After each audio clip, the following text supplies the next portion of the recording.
There's a photograph of me on the cover of a business magazine, taken about 3 years ago. In it, I'm leaning against a ridiculously expensive reclaimed wood desk in a sun-drenched corner office, a city skyline sprawling out behind me like a conquered kingdom.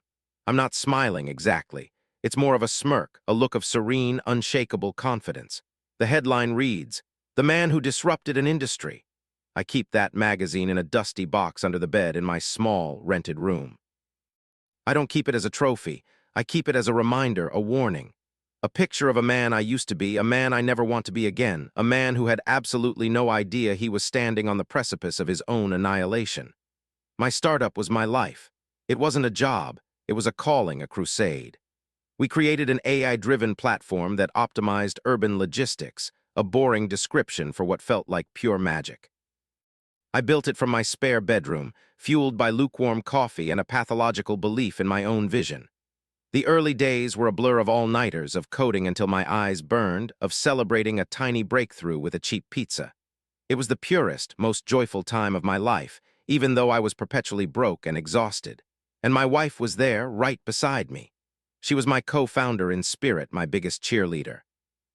She'd bring me coffee at 3 a.m., she'd listen to my manic rants about scalability and market share, and she'd believe in me even when all I had to show for it was a mountain of credit card debt and a prototype that crashed every 10 minutes. Then it happened. We got our first round of seed funding, a small investment that felt like winning the lottery. That money was the spark, and my ambition was the fuel. The company exploded. We got a real office, hired a team of brilliant young engineers, and the platform started to gain traction. Then came the Series A, a massive injection of venture capital that put us on the map. Our valuation skyrocketed. We weren't just a startup anymore, we were a unicorn in the making. The media came calling. The interviews, the articles, the podcasts. I became a minor celebrity in the tech world. I was the visionary, the disruptor. I started to believe my own hype. I was no longer just a guy who had built a cool piece of software. I was the man who disrupted an industry. The money was obscene. It flowed in so fast I didn't know what to do with it. We bought a minimalist masterpiece of a house, a place with more glass than walls. We bought the cars, the clothes, the life that was supposed to come with this kind of success. My wife transformed into the perfect tech mogul spouse, elegant and poised, our home a perpetual stage for dinner parties with investors and journalists. Our life was no longer our own. It was a performance, a carefully curated brand of effortless success. The old, joyful days of pizza and breakthroughs were a distant memory. My life was now a relentless series of board meetings, investor calls, and strategy sessions. The goal was no longer to build a great product. It was to grow, to scale, to dominate. The burn rate was astronomical, but the money kept flowing in. We were always chasing the next round of funding, the next billion-dollar valuation. I was living in a state of perpetual, high-stakes anxiety, but I called it ambition. I was a king of a kingdom built on code and borrowed money. The first sign of the collapse was a competitor we never saw coming. A lean, hungry startup from overseas, they came out with a platform that did what ours did, but better, faster, and for half the price. It was a brutal, elegant knife in the ribs. Suddenly, our growth stalled. Our clients started to leave. The easy narrative of our inevitable dominance began to crumble. The investors, who had once treated me like a prophet, started to sound like nervous parents. They demanded a pivot, a new strategy, more aggressive growth. So I did what I was trained to do. I spent more. We poured millions into marketing, into a redesigned interface, into poaching talent from other companies. I was trying to outrun a cheetah by strapping rockets to my back. I was burning through cash at a terrifying rate, convinced that one more feature, one more marketing blitz would turn the tide. I started to lie. To my board, to my employees, to my wife. I would paint a picture of a temporary setback, a strategic realignment. I would project that same serene confidence from the magazine cover, while inside I was screaming. The debt became a monster. We took out massive loans, using our future unearned income as collateral. We were no longer a company, we were a house of cards in a hurricane. I stopped sleeping. I lived in my office, staring at spreadsheets that showed a river of red ink, a company in a death spiral. I was so focused on saving the company, the symbol of my identity, that I didn't notice the silence growing at home. My wife, my partner, had become a stranger. She would look at me with a new expression in her eyes, a mixture of pity and a cold, calculating fear. She had signed up for the success story, and she was beginning to realize the book was about to have a very different ending. The final blow wasn't a single event. It was a quiet, merciless implosion. Our biggest client left. The final round of funding we were counting on fell through. The bank called in our loans. It was over. The collapse was absolute and terrifyingly fast. One day I was the CEO of a billion-dollar company. The next, I was presiding over its bankruptcy. The media that had built me up took a gleeful pleasure in tearing me down. I was no longer a visionary. I was a cautionary tale of hubris and mismanagement. The shame was a physical thing, a constant, choking presence. But the true betrayal, the wound that would never truly heal, came when I walked through the door of my glass house to find my wife packing a suitcase. She didn't cry. She didn't scream. Her voice was chillingly calm. "I can't do this," she said, not looking at me. "I can't be a part of this failure. This isn't the life I signed up for." I tried to speak, to remind her of the spare bedroom, of the cold pizzas, of the woman who had believed in me when I had nothing. But the man she was looking at wasn't that man anymore. He was a fraud, a failure. She had fallen in love with a success story, and now that the story was over, so was her love. My friends, the ones who had clapped me on the back at our lavish parties, they all disappeared. My calls went to voicemail. My texts went unanswered. They were investors in my success, and now that the stock had crashed, they had all sold their shares. I stood in the empty, echoing glass house, surrounded by the beautiful, expensive furniture that would soon be seized by the creditors. I had my magazine cover, a picture of a confident, successful man, and I was utterly, completely, and profoundly alone. The empire was gone. The money was gone. The love and the friendship were gone. All that was left was the crushing, unbearable weight of the silence. The silence of an empty, over-leveraged house is a special kind of torment. Every echo is a ghost. The ghost of laughter from a dinner party, the ghost of my wife's footsteps on the polished concrete floors, the ghost of a life that felt real, but was, in hindsight, just a beautifully staged play. I didn't stay there long. The bank, my former partner in success, became my swift and merciless executioner. The eviction notice was the final, formal punctuation mark on the end of my story as a mogul.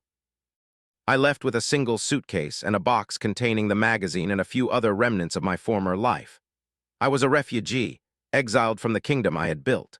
For weeks, I couch-surfed, a humiliating pilgrimage through the guest rooms of the few remaining acquaintances who would still take my calls. These weren't friends. They were people bound by a faint sense of obligation, their pity a thin blanket that did little to warm my profound sense of shame.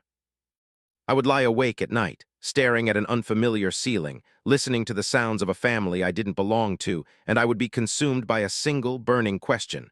Who was I without the company? My entire identity had been wrapped up in my title, founder and CEO.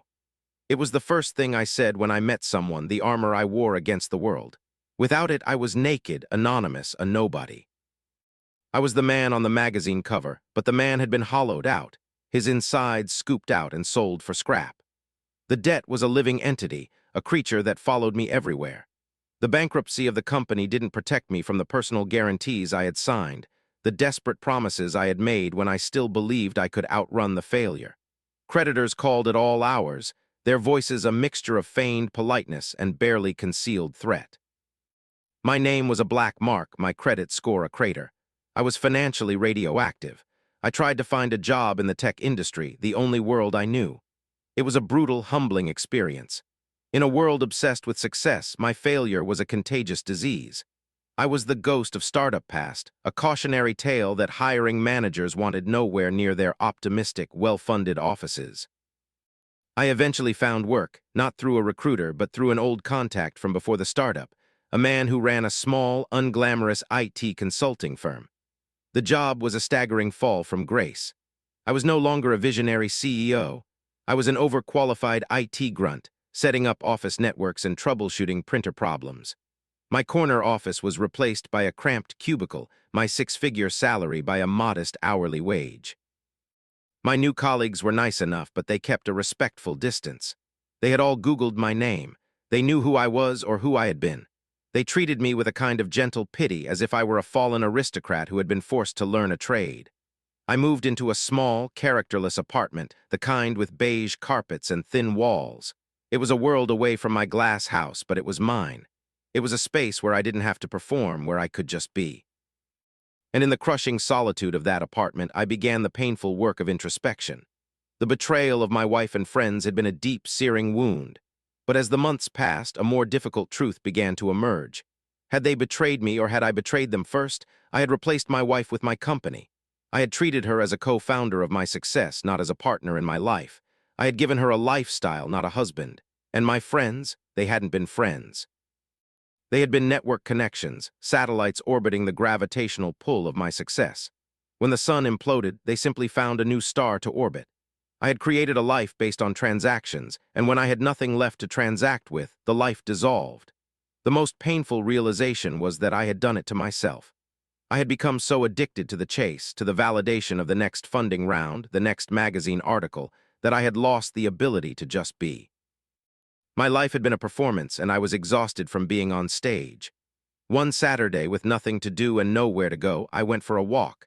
I ended up in a park, a simple green space filled with ordinary people doing ordinary things, families having picnics, teenagers kicking a soccer ball, an old couple holding hands on a bench. I sat and watched them for hours, and a profound, overwhelming thought washed over me. None of these people were disrupting an industry. None of them had $1 billion valuation, and yet they seemed happy. They were living. They were present in their own lives, and I realized with a clarity that was both heartbreaking and liberating that I had not truly lived for a decade. I had been striving, achieving, performing, but I had not been living.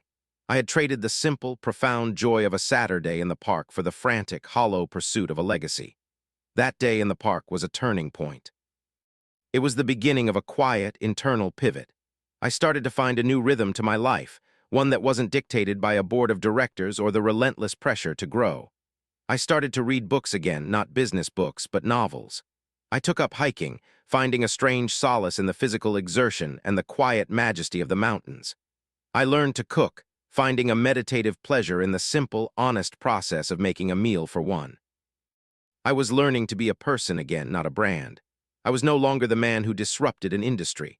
I was just a man with a mountain of debt, a broken heart, and a quiet, unassuming life. And for the first time in a very long time, that felt like enough. The journey wasn't about recovery, it was about discovery. I wasn't trying to reclaim the life I had lost. I was trying to build a new one that was smaller, quieter, and infinitely more authentic. The work at the IT firm, which had once felt like a humiliating penance, became a strange kind of comfort. It was a job, not a crusade. It had boundaries. At 5 o'clock, I could shut down my computer and leave the problems of the office behind. This was a freedom I had never known. My old life had been a 24/7 obsession, a relentless blurring of work and self. Now I had evenings, I had weekends, I had my life back. I started to make tentative connections with people, not for what they could do for me, but for who they were. I joined a hiking club. The people I met on the trails didn't know or care about my past. They were just people who liked to walk in the woods. They talked about their kids, their gardens, their favorite trails. For the first time in years, I was having conversations that weren't a negotiation or a pitch. They were just conversations. I learned to live on a budget, a real one. My modest income forced a discipline that my millions had never required. I found a quiet satisfaction in small, deliberate choices. Cooking at home instead of eating out, borrowing a book from the library instead of buying it, enjoying a free sunset from a hilltop instead of an expensive cocktail from a rooftop bar. My world had shrunk, but my appreciation for it had expanded. I was no longer numb to the simple beauties of the world, a side effect of living in a state of perpetual high-stakes crisis. I even started to forgive my ex-wife. I realized she hadn't been malicious. She had been a casualty of the life I had created. She had been the co-founder of a brand, and when the brand went bankrupt, she had to save herself. I sent her a letter one day, a simple, honest letter. I apologized. I took responsibility, and I wished her happiness. I didn't expect a reply, and I didn't get one. But the act of writing it was a release, a final cutting of the cord to the anger and the resentment. One day, a few years after the collapse, I was hiking a familiar trail.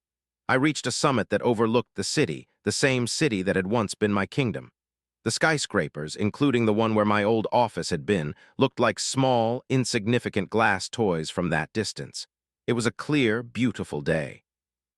The air was clean, the silence broken only by the wind. I wasn't thinking about my past or my future. I was just there, feeling the sun on my face, the solid ground beneath my feet.